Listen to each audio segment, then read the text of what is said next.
मोठमोठ्या इमारती उभ्या राहिल्या, पण माणुसकीची घरे मात्र रिकामी झाली.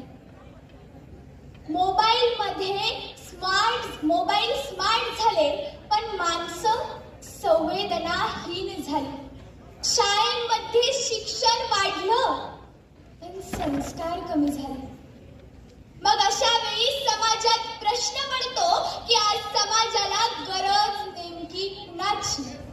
आणि याच प्रश्नाचं उत्तर घेऊन मी नमिता सुवर्णा मंगेश सांगेन, श्री दिगंबर गणेश सराफ विद्यालय संगमनेर येथील विद्यार्थिनी विचार मंचावर विचार मंथनासाठी विषय मांडत आहे, साईबाबांच्या शिकवणीची समाजाला आवश्यकता.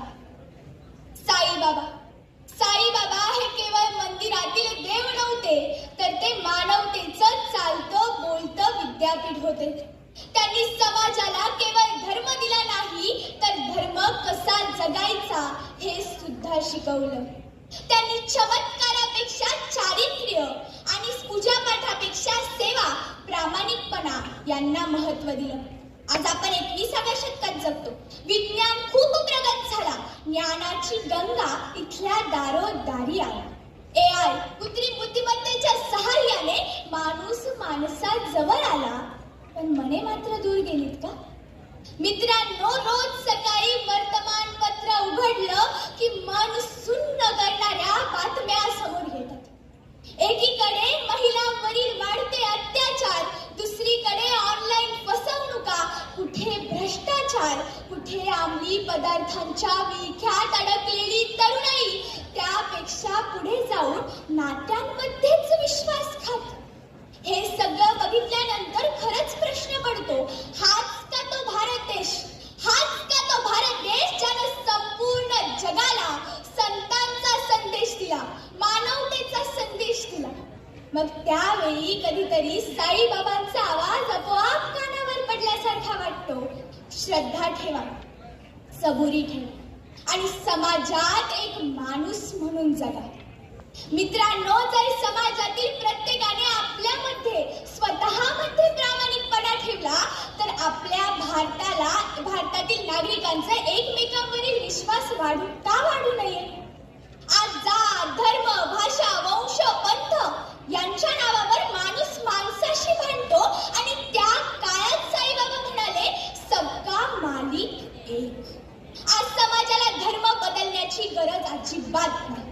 आज समाजाला गरज आहे ती स्वतःचा दृष्टिकोन बदलण्याची.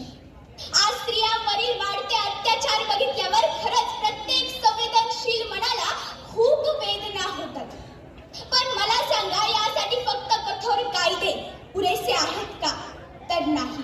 संस्कारांची शिकवण हे आपण आपल्या घरातून मुलांना द्यायला हवी. मुलांना शिकवा ना की स्त्री ही कुठली वस्तू नाही, तर ती आपल्या देवघरातील देवता आहे. तिचं स्थान सर्वोच्च हे शिकवलं गेलंच पाहिजे. आणि साईबाबांची करुणा, सर्वांप्रती आदराची भावना आपल्याला नेहमी हेच तर शिकवत असते. त्याही पेक्षा पुढे जाऊन लोक सोशल मीडियावर मदतीचे फोटोज आणि व्हिडिओज अपलोड करतात. झाड देताना फोटो काढा, कोणाला मदत केली तर लगेच फोटो काढा. पण मला एक सांगा, निस्वार्थ वृत्तीने काम करणारे हात या सगळ्या नादात कमी पडल्याचं जाणवतं का? तर हो. साईबाबांनी सांगितलं, भुकेल्याला अन्न द्या, तहानलेल्या माणसाला पाणी द्या आणि दुःखी माणसाला आधार द्या. आणि सेवा ही कधीच प्रसिद्धीसाठी नसते, ती आपल्या स्वतःच्या समाधानासाठी असते, हे नेहमी लक्षात असू द्या. आज प्रत्येकाला सर्व काही लगेच हवं असतं. पण मला सांगा, निसर्गात कुठली गोष्ट ही एका दिवसात होते? झाड उगवायला वेळ लागतो, सूर्य उगवायला सुद्धा वेळ लागतो. मग यशासाठी वेळ का लागू नये? जर आज तरुणांच्या हातात मोबाईल सोबत संस्कार असतील, ज्ञानासोबत विवेक असेल आणि यशासोबत नम्रता असेल, तर आपला हा भारत डॉक्टर APJ अब्दुल कलामांच्या स्वप्नातील भारत देश व्हायला वेळ का लागणार? मित्रांनो, शेवटी जाता जाता एवढंच म्हणेल की आज समाजाला नवीन देवाची गरज नाही. आज समाजाला नवीन धर्माची गरज नाही. आज समाजाला गरज आहे ती आपल्या साई करणाऱ्या माणसांशी. मंदिरात जाऊन डोकं टेकवणारे खूप असतात हो. मंदिरात जाऊन डोकं टेकवणारे खूप असतात, पण एखाद्याच्या दुःखात त्याला खांदा देणारे फार कमी असतात. म्हणूनच शेवटी जाता जाता एवढंच म्हणेन की मंदिरातील दिवा सुद्धा काही काळानंतर विझतोच. मंदिरातील दिवा सुद्धा काही काळानंतर विझतोच